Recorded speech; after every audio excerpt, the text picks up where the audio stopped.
Hello friends, welcome back to the one new video guys and my YouTube channel guys. Today when we are going to talk about guys Samsung phone guys daytime time setting guys, and today video title guys, how can we update our mobile date?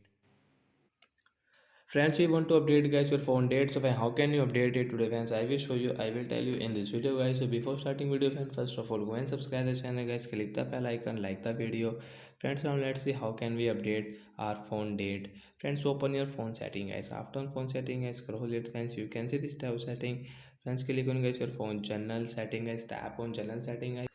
Then guys you can see your date and time. So click on our date and time setting, and guys you can see guys, how can we update phone time. So friends, you can see this automatic date and time guys. First of all off it, then guys you can update your phone date from here.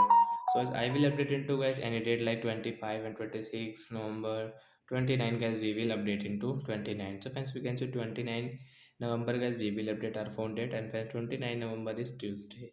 So like this we can update our phone date. So bye guys, thanks for watching.